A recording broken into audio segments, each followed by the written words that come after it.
Good evening guys. तर आज मस्त छोटीशी नॅप घेऊन उठले मी आणि वर्कआउटला गेले. वर्कआउटवरून घरी आले, फ्रेश वगैरे झाले आणि मस्त नाश्ता वगैरे करून डीमार्टला निघालो. आणि याचं वेदरही खूप मस्त होता, खूप गार हवा सुटलेली. आणि डीमार्टला यायचं कारण म्हणजे की मम्मीला आणि मला टी शर्ट्स आणि ट्राउझर्स घ्यायचे होते काही वर्कआउटसाठी आणि डेली यूजेससाठी. मग आम्ही आमची बॅग लॉक केली त्या काकांनी आणि मग आतमध्ये आलो. आम्ही बास्केट घेतलं आणि जे सेक्शन्स बघायचे नसतात ते सेक्शन्सच वुमन्स जास्त बघतात. म्हणजे जे घ्यायचं नसतं तरीसुद्धा तो सेक्शन ते बघणारच, ती सवयच असते प्रत्येक वुमनला. त्यानंतर मग आम्ही क्लोथ्स बघायला लागलो.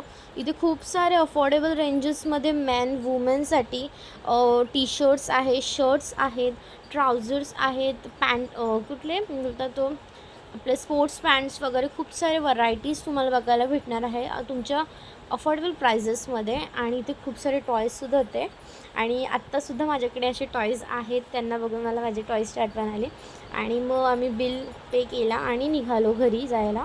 आणि आज मम्मीच्या फ्रेंडचा बड्डे होता त्यामुळे आम्ही तिकडेच जाणार होतो. मग तिथे त्यांना केक कट वगैरे केला आणि त्या सगळ्या फ्रेंड्सने मिळून एक मस्त गिफ्ट दिलं होतं, पर्स. आणि ती खूप छान होती आणि ती जशी साडीवर कुठल्याही ड्रेसवर सूट होणार होती. आणि मग आम्ही जेवायला बसलो. बिर्याणी होती. जर तुम्हाला व्लॉग आवडला असेल तर लाईक करा, सबस्क्राईब करा. That's for today. Bye bye, see you.